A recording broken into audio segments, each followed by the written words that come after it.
Hello and welcome everyone. Today I want to show you my pure Spectre Necromancer that I've been working on for a while.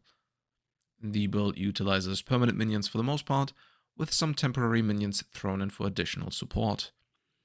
The minions mostly deal cold damage without having to rely on Triad Grip, so we don't have to compromise our defenses, while being able to abuse Hatred for large increase in damage and make use of chills and freezes to increase player and minion survivability. This works because the Spectres used in this build have a powerful default attack with a large more damage modifier as well as 75% innate cold conversion. The Spectres in question are the Primal Crushclaw, which you can get from Harvest, and the Cloud Wretch, which can be found in Redeemer-influenced maps.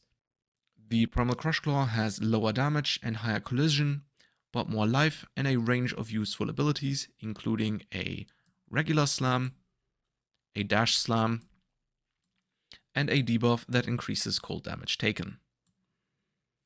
Since the Primal Crushclaw has built-in AoE clear and a gap closing ability, it's much better for regular maps, but is worse against bosses and in tier 17 maps due to the lower single target damage and higher collision. The Cloud Wretch has less life, but has the same powerful default attack and another ability with a long cooldown that isn't all too relevant for damage. Since they have less collision, they don't block each other as much when fighting single targets, which in combination with higher damage makes them optimal for bossing. So the two setups we're using in this build are a full range of Primal Crushclaws and a set of Cloud Wretch plus one Primal Crushclaw for the debuff. This build is played on the Necromancer for damage, as well as minion and player survivability via Commander of Darkness, Mindless Aggression, Bone Barrier, and Plaguebringer. It's not a great league starter since it requires the Wraithlord, a tier 17 unique, and a decent chunk of Orbs of Regret, so we can transition from a more standard passive tree for minion builds to the one that is optimal here. I recommend leveling and playing as a non-Spectre build before that, and I've left example gear, a passive tree, and a campaign skill setup for those struggling with early progression. Once you have access to the Wraithlord and enough regrets to respec the passive tree, you can switch to the actual Spectre setup. The passive tree is a bit all over the place because we need life, minion nodes, spell suppression, as well as Eldritch Battery and Reservation Efficiency nodes to fit all the auras we want to use. The auras in question are Purity of Elements for resistances and elemental ailment immunity, Determination for armor, Precision and Hatred linked to Generosity for damage, and Grace in a Divine Blessing setup for evasion. This requires Eldritch Battery and around 700 energy shield to use. If you have less than that, you can try to reduce the cost of the blessing by downscaling your total mana or the level of Divine Blessing support. The other skills include buffs, debuffs, and Raise Spectre of Transience, which summons temporary specters that can introduce Feeding Frenzy and specter-specific buffs, debuffs, and charges into the build.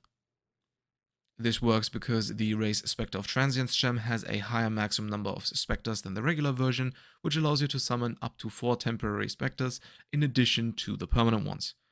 Make sure that you don't oversummon temporary specters, because they will replace your regular specters, lowering your damage until you have the time to resummon the maximum number of permanent specters again. By using the regular Raise Spectre ability, you can control which corpses show up in your Desecrate to some degree, so it's advisable to only ever raise the 2 main specters, and specters that can provide buffs, debuffs, or charges to your minions. A short list of useful specters can be found in the notes, and you should have raised at least some of them when setting up your build if you want to make optimal use of the temporary specters. One last thing in regards to the skills, we're using 2 6-links in PoE in order to represent a setup with 2 different specters, so don't get confused. Of course, we only have 1 6-link in game. In terms of gear, I mentioned before that the Wraithlord is mandatory to get the build started, since it more than doubles the maximum number of permanent specters.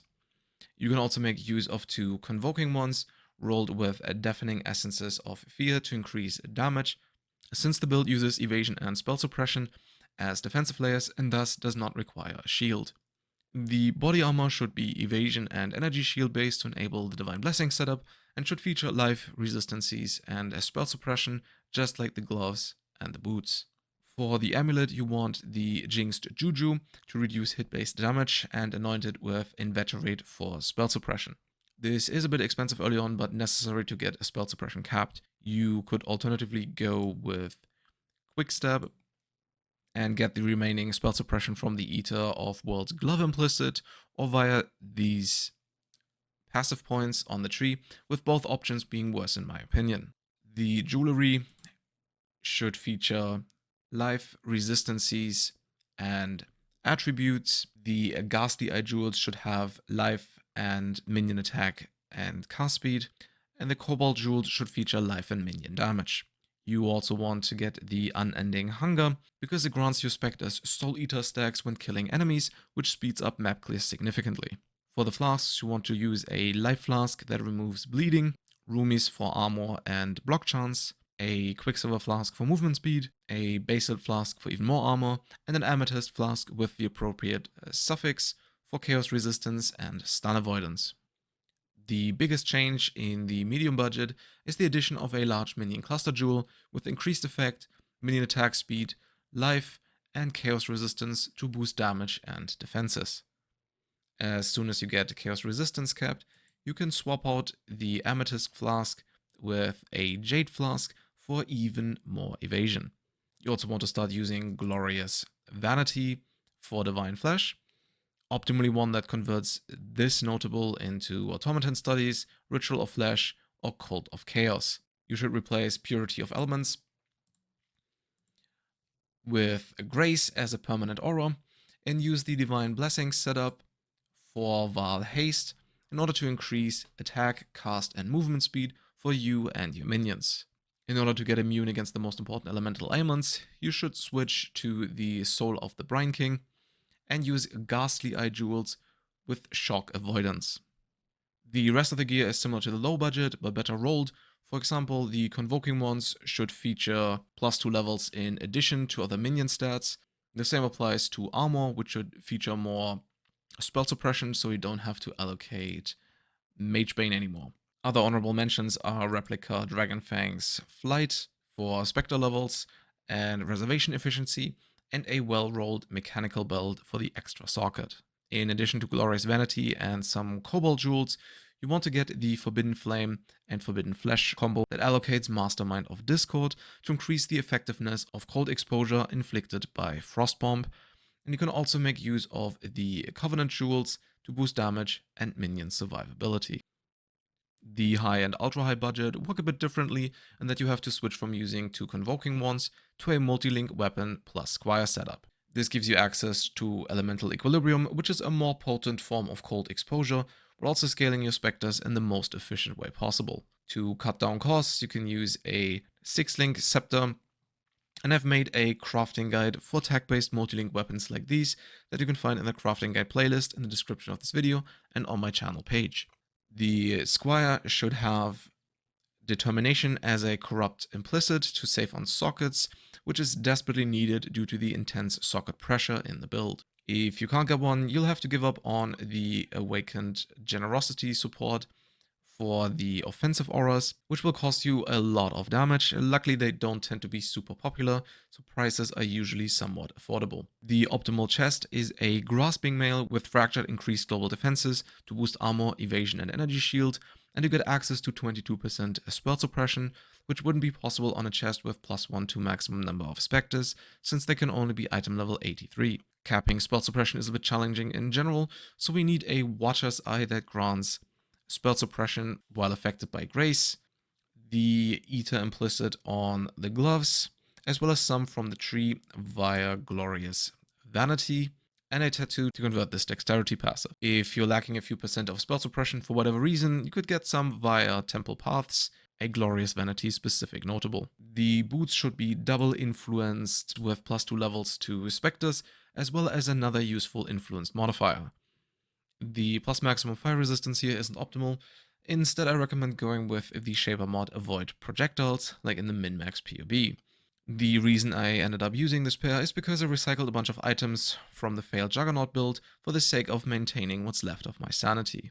Crafting guides for the life-based gear and a separate one for the Spectre boots can be found in the crafting guide playlist in the description of this video or on my channel page. The Ghastly Eye jewels are pretty similar to the ones featured in the medium budget and can either be bought from trade or crafted by rolling a fractured base with shock avoidance or minion leech with the Harvestcraft Reforge speed for minion attack and cast speed, plus either life or armor, followed by an Exalt Slam for the last modifier. I heavily recommend switching out the Jade Flask for Progenesis because it greatly increases survivability, albeit at a hefty cost. You should also start using a 3 grand Spectre for minion critical strike multiplier, as well as a small cluster jewel with preservation efficiency, passive effect, life, and resistances or attributes. This, in combination with the reservation efficiency from the chest, allows you to spec out of Charisma, and the passives freed up this way can be invested into an additional 12 passive minion cluster for increased damage and defenses. I also recommend transforming as many attributes as possible into useful stats like minion life and resistances if needed. Hopefully they will make a comeback in 3.25 because, as I mentioned before, they are incredibly powerful even in this limited capacity. The skill setup is also a bit different. For starters, you obviously want to socket your regular race Spectre gem into the weapon for the additional gem supports. To maximize the efficiency of Culling Strike support, the race Spectre of Transience gem should be socketed into the boots alongside Stormbrand, which we use to trigger Elemental Equilibrium. The race Spectre of Transience can be replaced with Shield Charge for better mobility in the mapping setup, provided you have 2 white sockets in your boots. The easiest way to achieve this is by setting the number of sockets in your boots to 2 and use Omens of Blanching until both sockets are white. The next step is alternating between 2 and 3 sockets until you hit a blue socket, and finally alternating between 3 and 4 sockets until you hit a green socket, all of which has to be done via the crafting bench to retain the white sockets introduced in the beginning. Overall, I would say this build has come a long way. I went through pretty much the entire Spectre datasheet and searched PoEDB for Spectres with mortar-like abilities, rain of arrows, and of course powerful default attacks like the ones featured here. Most Spectres are very limited either in terms of damage, life, or secondary properties like collision. Even for the Spectres featured here, collision limits how many minions can attack a single target, which is especially true for small humanoids. In retrospect, I would say that it's probably optimal to limit the amount of temporary Spectres to a single one, even though the additional benefits of raising more support Spectres seems tempting. The only ranged Spectre I found that comes even close to this combination is Hero's Watch, but sadly it's nowhere near as good due to the lower base damage, slow attack time, and the lack of Intimidate. It would also require a much more expensive scepter since you can't make use of the Elder prefixes, forcing you into Elemental Focus, which is much harder to introduce and also disables chills and freezes. So yeah, this is probably the best approach to Spectres in terms of balancing damage, minion and player survivability. So what we need right now, for the most part, are better Spectres. And I think that's pretty much it for the build. If you have any questions or suggestions, you can leave them in the comments. I try to get them as soon as I can. If you want to support my work or connect with me and my community, you can check out my socials including Twitch, Discord and Patreon on my channel page or in the description of this video. I hope you liked it. Until next time.